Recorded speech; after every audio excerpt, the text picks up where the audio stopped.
Stack applications. In this video, I am going to discuss typical problems where stacks can be easily applied for a simple and efficient solution. Stack is nothing but it is a versatile data structure which can be widely used in various applications due to its last in first out property or first in last out property, and these are some key applications of stacks. Let us discuss one by one. The very first one is reversing a list. This stack data structure can be used to reverse a list.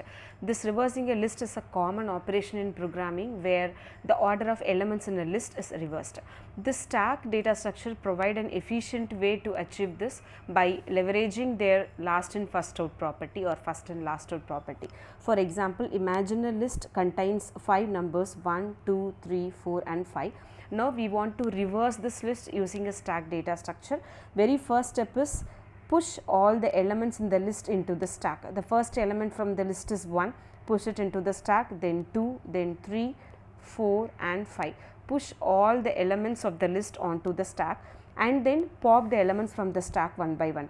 First 5 will be popped. After popping out 5, then 4, then 3, then 2 and 1.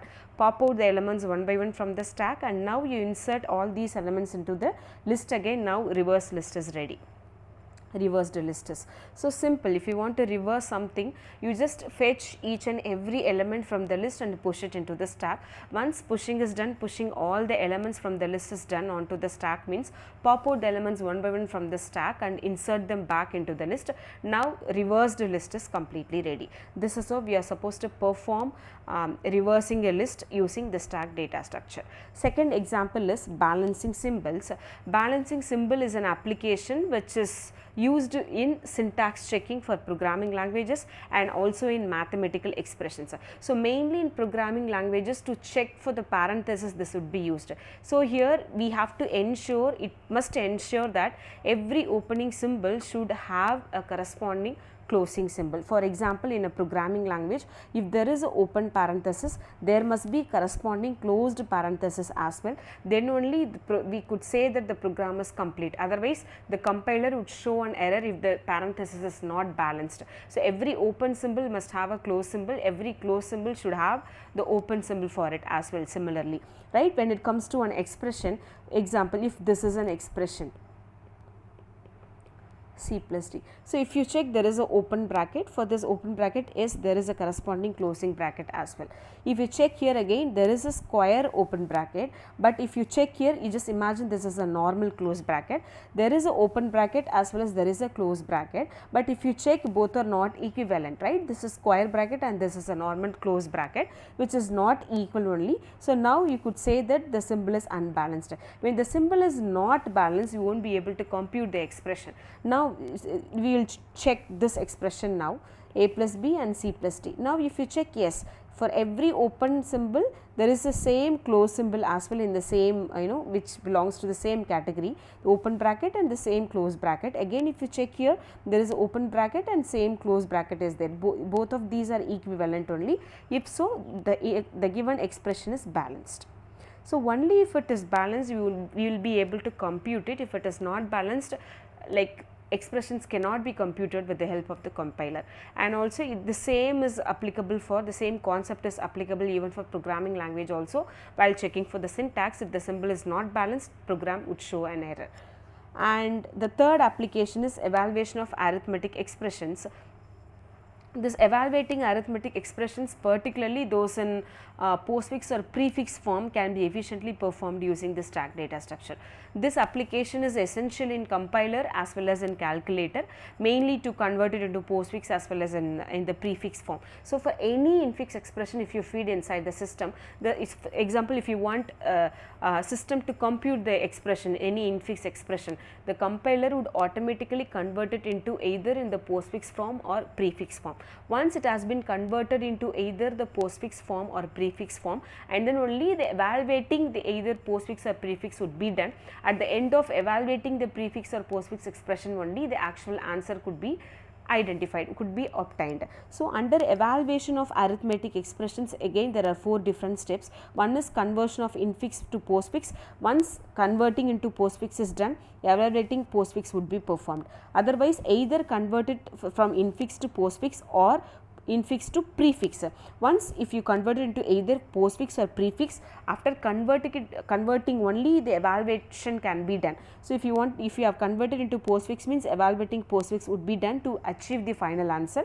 Suppose if you have converted it to prefix form means then evaluate the prefix expression to obtain the final answer. And fourth application is recursion. So, especially for function calls, this stack data structure would be used.